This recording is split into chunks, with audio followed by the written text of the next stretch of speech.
आज इस वीडियो में मैं आपको best beaches, tourist places and things to do in Diu बताने वाला हूँ। साथ में वीडियो के एंड में आपको कुछ हिडन स्पॉट्स भी बताऊंगा जिसे आप दीव में जाकर एक्सप्लोर कर सकते हैं। तो इस वीडियो को एंड तक देखिएगा सारी बातें जानने के लिए। So without any further due let's start this video.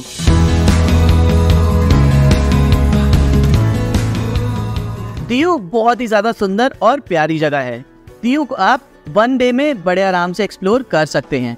Diu में स्टे करने के लिए बहुत सारे ऑप्शंस हैं, जैसे hotels, beach side resorts and guest houses.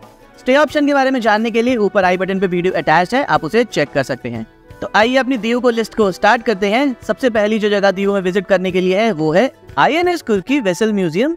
Diu का एक प्राउड सिंबल है जो एक टाइम पर इंडियन नेवी का मिसाइल कवर्ड था। ये INS कुर्की P-49 हमारे देश का पहला इंडिजिनियसली बिल्ट मिसाइल कवर्ड था जो 1989 से सर्विस में था और 23 दिसंबर 2021 को डिकमीशन किया गया। 26 जनवरी 2022 को इसे दादर एंड नागर हवेली और दमन एंड दीव एडमिनिस्ट्रेशन को हैंडओवर किया गया था ताकि इसे एक म्यूजियम के रूप में पब्लिक के लिए ओपन किया जा सके। इस शिप को मराइन पुलिस जेटी दीव पर एंकर किया गया है, जहां पर इसका असली structure, gun, radars, engine room और कंट्रोल एरिया देखा जा सकता है, बिल्कुल वैसे ही जैसे नेवी के टाइम पर हुआ करता था। पूरा प्रॉपर जो शिप होती है आपको वो अंदर देखने को मिलेगा। पूरा म्यूजियम बना हुआ है। नीचे आप डेक तक जा सकते हो जहाँ पर हमारे नेवी के सोल्जर्स अंदर जाते थे, ऑपरेट करते थे शिप को। तो दिस इज द शिप। आप ऊपर घूम सकते हो, अंदर जा सकते हो, देख सकते हो कि हमारी शिप, इंडियन नेवी की शिप कैसी होती थी दैट टाइम। 15 साल से ऊपर वाले लोगों के लिए यहाँ पर टिकट चार्जेस है 100 रुपीज एंड 15 साल से नीचे वाले लोगों के लिए यहाँ पर टिकट चार्जेस है 50 रुपीज और जो एक्स सर्विसमैन है उनके लिए एंट्री फ्री ऑफ कॉस्ट है। एक बहुत ही इंपॉर्टेंट बात है कि INS कुर्की वेसल का जो टिकट है वो सिर्फ आप कार्ड के थ्रू ही ले सकते हैं। मतलब यहाँ पर कोई कैश या UPI नहीं चलता है। आपको अपना क्रेडिट कार्ड या डेबिट कार्ड लेकर आना होगा, तभी आपको टिकट मिलेगा।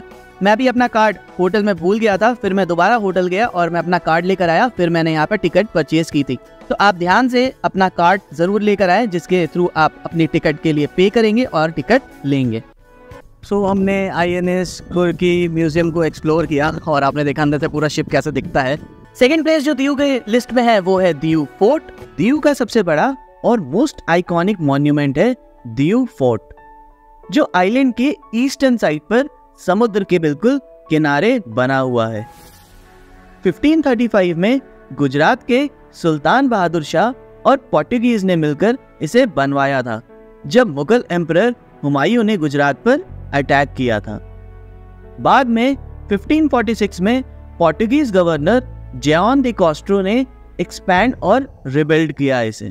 फोर्ट बहुत बड़ा है। अंदर आपको लाइट हाउस मिलेगा, अंदर सनसेट पॉइंट है। इसका कोई टिकट चार्ज नहीं है। इसको घूमने के लिए बाहर बहुत सारे टूरिस्ट गाइड भी होते हैं, आप गाइड भी कर सकते हो जो चार्ज लेते हैं ऑफ कोर्स, और वो आपको यहाँ के अंदर पूरी हिस्ट्री बताएंगे। ये फोर्ट 5.6 हेक्टेयर्स में स्प्रेड है और समुद्र से 26 मीटर्स ऊपर खड़ा है। लिटरली एक सी फेसिंग फोर्ट्रेस।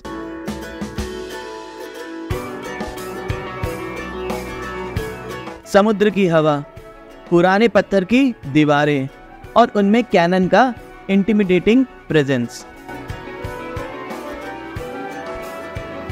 तो ये पॉइंट है, आप पे आप जा सकते हो। और चलते हैं पोर्ट के दूसरे सेक्शन में। सो पूरा वाइट समंदर है अब यहाँ से और कुछ भी नहीं है। एंड ये तोप है यहाँ पर, बिल्कुल एंड है। एक फोर्ट का ये बिल्कुल एंड का हिस्सा है, जो मैंने आपको मैप दिखाया, सोचो बिल्कुल एंड का हिस्सा है फोर्ट का। और नीचे पूरा समंदर और उसके बाद पूरा ड्रॉप डेड समंदर है। और उस तरफ बिल्कुल लास्ट जो आइलैंड का हिस्सा जा रहा है दीव का, वहाँ तक वो आपको ब्लैक ब्लैक दिख रहा होगा, वो उस तरफ पूरा दीव भी है। एंड ये तोप, ऐसे आपको तोप मिलेंगे बहुत सारे हर सेक्शन के एंड में। फोर्ट के अंदर एक जाइंट लाइट हाउस भी है जो फिशरमैन के लिए रात को गाइड का काम करता है। रात के वक्त या सर्दियों के फॉग में जब लाइट हाउस की रोशनी मिस्ट के थ्रू निकलती है तो पूरा फोर्ट एक मिस्टीरियस और सिनेमैटिक सीन बन जाता है। आज के टाइम में दीव फोर्ट एक मेजर टूरिस्ट अट्रैक्शन है और इसे 7 Portuguese origin wonder of the world में भी गिना जाता है। यहाँ आके आप सिर्फ एक फोर्ट नहीं बल्कि एक पुरानी कहानी देखते हो, बैटल की, एम्पायर की और पोर्टुगीज कॉलोनियल रूल की, जो इंडिया में 450 साल तक रहा। So this was complete fort. ये फोर्ट का लास्ट हिस्सा था, पूरा एक चक्कर मार के वापस चले जाना। ये था दियो का फोर्ट, आपने एक्सप्लोर किया। करीब 2 से 2.5 घंटे लगेंगे। पूरा फोर्ट बहुत बड़ा है, बहुत लंबा सा है, कोई टिकट चार्ज नहीं लगते हैं। थर्ड प्लेस है सेंट पॉल चर्च। दियो का एक खूबसूरत और हिस्टोरिकल प्लेस है, जिसे church of our lady of immaculate conception भी कहा जाता है। इसका फाउंडेशन 1601 में पोर्टुगीज ने रखा था और 1610 में ये beautiful Gothic style church complete हुआ था। चर्च के बाहर का डिजाइन काफी अट्रैक्टिव है और अंदर की वॉल्स समुद्री शेल्स से डिजाइन की गई है। सेंट पॉल चर्च, ये चर्च बहुत सुंदर है। अंदर दिन में एक बार प्रेयर होती है। ये चर्च थोड़ा पुराना टाइप हो गया है। ये चर्च के अंदर आप जा सकते हो, प्रेयर कर सकते हो। चर्च अंदर से बहुत ही ज्यादा सुंदर और बड़ा है। जब आप चर्च के अंदर जाएंगे तो आपको बहुत शांति मिलेगी। सबसे स्पेशल चीज है इस चर्च के बारे में यहाँ के 3 ब्लैकवुड के ऑल्टर्स, जो अफ्रीका के मोज़ाम्बिक से लाए गए लकड़ी से बनाए गए हैं। आप सामने देख सकते हो, मेन ऑल्टर पे है Mary, our lady of immaculate conception का स्टैचू, और उसके साइड के ऑल्टर्स पे है sacred heart of Jesus, saint Joseph and our lady of mount Carmel के स्टैचू। वॉल्स पर वे ऑफ क्रॉस के 14 फ्रेम्स भी लगाए गए हैं। चर्च के एंट्रेंस पे 2 बहुत ही खूबसूरत पेंटिंग लगाए गए हैं, जिसमें से एक में जीसस के जन्म का सीन है और एक साइमन के साथ टेंपल प्रेजेंटेशन का। चर्च के बाहर एक फाइनली कार्व्ड स्टोन का क्रॉस भी लगा हुआ है। सेंट पॉल चर्च अपनी शांति, खूबसूरती और पोर्टुगीज हेरिटेज के लिए दियो का एक मस्ट विजिट स्पॉट है। फोर्थ प्लेस है Naida caves. Naida caves is the natural rock formation. अंदर आपको रॉक्स मिलेंगे, के अंदर बहुत सुंदर है। नेचुरल रॉक फॉर्मेशन है, ह्यूमन मैन मेड नहीं है। सो नेचुरल रॉक फॉर्मेशन है, केव्स टाइप। अगर आप कभी कहीं केव्स में गए होगे तो दैट काइंड ऑफ यहाँ पे थोड़ा अलग है। So this is Naida caves. आगे बढ़ने से पहले जितने भी प्लेसेस के बारे में मैं आपको बता रहा हूँ, उन सब की डिटेल वीडियो मेरे चैनल पे ऑलरेडी अपलोडेड है, जो आप ऊपर आई बटन या वीडियो के एंड में चेक कर सकते हैं। तो आगे बढ़ते हैं अपनी लिस्ट में। फिफ्थ प्लेस है गंगेश्वर महादेव टेम्पल। दियो मेन सिटी से करीब 3 किलोमीटर की डिस्टेंस पे है। यह देख सकते हैं आप मंदिर के बाहर का हिस्सा। आप इसी रास्ते से होते हुए मंदिर के अंदर कंपाउंड में आएंगे और ये नीचे रास्ता जा रहा है गंगेश्वर महादेव टेम्पल की तरफ।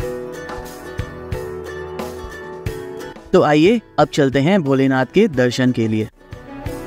समुद्र के बीच, पत्थरों के भीतर, शिवलिंगों पर आती हुई लहरों का दृश्य मन को एक अनोखी शांति से भर देता है। हर लहर मानो भगवान शिव के चरणों में प्रणाम कर रही हो और हर जल की बूंद भक्त के मन का मैल धो देती हो। यहाँ खड़े होकर केवल समुद्र की गूंज और हर हर महादेव का स्वर ही सुनाई देता है। यह केवल एक मंदिर नहीं, बल्कि एक अद्भुत अनुभव है, जहाँ प्रकृति स्वयं शिव जी की आराधना में लीन है। इस समय आप मेरे पीछे दर्शन कर रहे हो गंगेश्वर महादेव के, जो कि विशाल से समुंदर के किनारे महादेव का मंदिर है। एंड जब आप यहाँ पर आओगे आपको बहुत ही अच्छा महसूस होगा। ये मंदिर करीब 5,500 साल पुराना ये शिवलिंग और ये मंदिर है, और इन्हें यहाँ पर स्थापित किया गया था पांडवों द्वारा। कल आया था मैं शाम को, तो बिल्कुल समंदर उफान पे नहीं था, बिल्कुल जल नहीं आ रहा था यहाँ पर। एंड अब जैसे समंदर उफान पे है तो पूरा जल खुद आ रहा है अभिषेक करने के लिए, समुद्र खुद आ रहा है अभिषेक करने के लिए महादेव का। सो यहाँ पर यही महिमा है। पांडवों ने इस मंदिर की स्थापना की थी, यहाँ पर शिवलिंग की स्थापना की थी। उन्हें बोला गया था कि जाओ समंदर से शिवलिंग ढूंढ कर लाओ और यहाँ स्थापित करो। फिर उन्होंने यहाँ पे शिवलिंग की स्थापना की। फिर उसके बाद 1000 साल पहले समंदर आगे आ गया और यहाँ पर सारा रेत था, और ये पूरा केव फॉर्म में आप देख रहे होगे, तो ये केव फॉर्म में था। उस समय यहाँ पर कोई अंदर आ नहीं सकता था भोलेनाथ के दर्शन करने के लिए। फिर भोलेनाथ की कृपा हुई, उनको अपने भक्तों को दर्शन देना था। सो ये केव्स अपने आप कट गए और इस शेप में हो गए कि यहाँ पर बस आ सके, दर्शन कर सके भोलेनाथ की। और ये समंदर के किनारे अभी भी शिवलिंग है, 5 शिवलिंग है। ऐसा माना जाता है कि 5 पांडव ने यहाँ पर 5 शिवलिंग स्थापित की थी। एक और बात भी है, 5 शिवलिंग है, 5 साइज की। जो भी यहाँ आता है वह अपने साथ दिव्यता और शांति का अनुभव लेकर लौटता है। 6th प्लेस है हेरिटेज वॉक।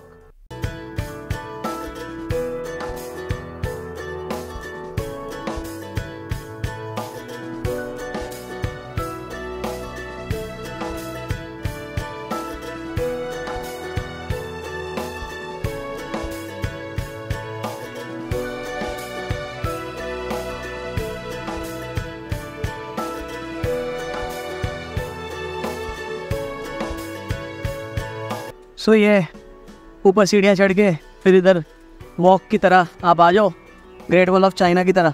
सो ये हेरिटेज वॉक बनाया हुआ है, बस एक साइड से दूसरी साइड तक जाने के लिए ये एक पाथवे है और कुछ नहीं। मुझे वहाँ पे एक पाथवे दिख रहा है, सेम जिस तरह से सीढ़ियों से हम ऊपर चढ़े गोल चक्कर, ये पाथवे से क्रॉस करके वहाँ तक चले जाओ और वो गोल चक्कर। So this is the heritage pathway, जिसको हेरिटेज वॉक भी कहा है। पुराना हो गया इसलिए हेरिटेज, बस पाथवे या वॉकवे मतलब चलने का रास्ता ऊपर ऊपर से, ना कि आप जंगलों के बीच में से और घाटी में से जा पाओ, क्योंकि मेरे को वहाँ पे दिख रहा है थोड़ा अंदर घाटी टाइप, जैसे बोलते हैं ना नीचे थोड़ा गड्ढा टाइप है बहुत बड़े बड़े। सो जंगल को क्रॉस ना करके इन्होंने पाथवे बना दिया है जो उस तरफ कहीं निकल रहा है। So this is the heritage pathway. क्या करोगे, ऊपर आना, फ़ोटो खिंचवाना, चले जाना, पर वॉक करके उधर तक जाना होगा, चले जाना, देख लेना। ये बस पाथवे है और इसके अलावा कुछ नहीं है। 7th प्लेस है INS कुर्की मेमोरियल। पूरा ऑल द पाथवे है, ये पूरा पाथवे आप चल के जाओगे वहाँ ऊपर टॉप तक। सो करीब ये 200 से 300 मीटर का पाथवे है। अगर आप चल नहीं सकते, आगे थोड़ी चढ़ाई भी है, थोड़ा ऊपर है, तो यहाँ पे आपको टॉय कार्ट मिल जाएगा जो 50 रुपीज़ लेता है, ऊपर तक लेके जाता है, फिर नीचे भी लेके आता है। So you can book that also. काफ़ी टॉप पे बना हुआ है, इसलिए बहुत ही सुंदर व्यू मिलता है आपको यहाँ समंदर का, और काफ़ी मज़ा आएगा आपको यहाँ पे। ये पूरा INS जहाज़ का रेप्लिका छोटा सा मॉडल बनाया हुआ है जो कांच के अंदर है, और कांच के ऊपर सारे के सारे ऑफिशियल्स के नाम मेंशन है। If you can check from captain Mahendra Nath Mulla to CDR lieutenant and all the persons, और ये ऑल टुगेदर बिल्कुल दूसरी तरफ तक मेंशन है सबके नाम। टोटल 194 लोग थे जो शिप में शहीद हो गए थे। सो कुछ नाम यहाँ पे मेंशन है।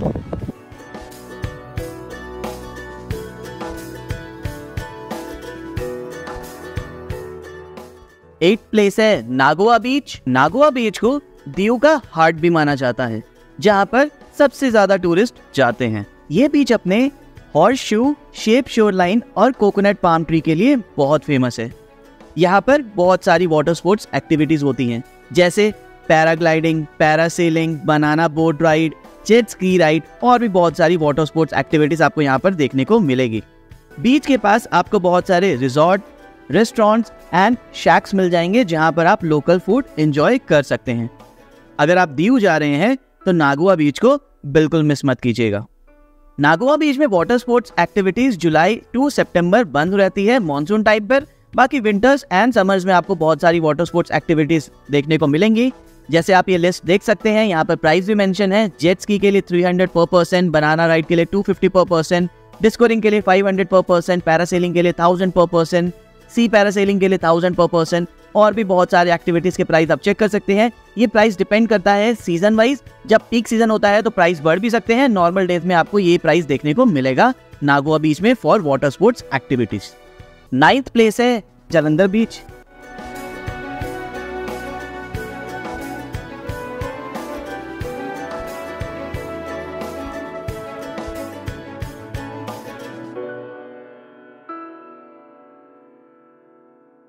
टेंथ प्लेस है गोगला बीच। गोगला बीच नागोआ बीच से थोड़ा दूर है। गोगला बीच को ब्लू फ्लैग बीच भी बोला जाता है। यहाँ पर आपको बहुत ही शांति मिलेगी और ये बहुत ही सुंदर एंड साफ सुथरा बीच है। यहाँ पर भी बहुत सारे रिजॉर्ट्स एंड रेस्टोरेंट्स आपको मिल जाएंगे। 11th प्लेस है बनकबारा बीच। बनकबारा बीच थोड़ा ऑफ बीट है और फिशिंग हार्बर के लिए ज्यादा फेमस है। दीव में दो बहुत फेमस सनसेट पॉइंट भी है। पहला नागोआ बीच एंड बनकबारा बीच के सेंटर में आता है दीव का सनसेट पॉइंट, जहां से आपको बहुत ही सुंदर सनसेट देखने को मिलेगा। दूसरा सनसेट पॉइंट है INS कुर्की मेमोरियल पे। यहाँ पर बहुत सारी सीढ़ियां बनी हुई हैं, यहाँ पर आप बैठकर बहुत ही प्यारा सनसेट व्यू कैप्चर कर सकते हैं। सो ये था गंगेश्वर महादेव का टेम्पल। एक रास्ता जा रहा है नागोआ बीच की तरफ। अगर आपको नागोआ बीच जाना है तो थोड़ा सा यहाँ से घूम के जाना पड़ता है एयरपोर्ट वाली रोड से। अगर आपको नागोआ बीच जाना है तो यहाँ से एक 4 to 5 किलोमीटर का लॉन्ग ट्रैक है, वो नागोआ बीच जाता है। सो ये वन ऑफ द ट्रैक्स है और हिडन प्लेसेस हैं। 3-4 हिडन स्पॉट्स हैं दीव में। एक नागोआ बीच और उसके आगे एक और बीच है, उसके बीच में एक सनसेट पॉइंट है, that is the hidden spot. अब यहाँ से 4 to 5 किलोमीटर का लॉन्ग ट्रैक करके जा सकते हो to Nagoa beach, that is also hidden spot. तो ये थी कंप्लीट दीव के सारे टूरिस्ट प्लेसेस एंड बीचेस के बारे में, और साथ में मैंने आपको बताया things to do in Diu के बारे में। इस वीडियो को ज़्यादा अपने परिवार और मित्रों के साथ शेयर करिएगा जो दीव जाने वाले हैं, उन्हें भी इस वीडियो को देखकर दीव के बारे में सारी इन्फॉर्मेशन मिल पाए और वो दीव जब जाए तो दीव को एक्सप्लोर आराम से कर पाए। आगे भी बहुत सारी दीव से रिलेटेड वीडियोस आने वाली है, उन सारी वीडियोस को ना मिस करने के लिए आप मेरे चैनल को भी सब्सक्राइब कर सकते हैं। इस वीडियो को लाइक करिएगा, अपने फ्रेंड्स एंड फैमिली के साथ शेयर करिएगा। अगर कोई भी क्वेश्चन होगा दीव से related you can comment down below, I will love to answer your question. मैं आपसे मिलूंगा अगली बार चैनल पे एक नई वीडियो के साथ। टिल देन अपने परिवार को खूब ख्याल रखिए। टिल देन जय हिंद, जय भारत, बाय बाय।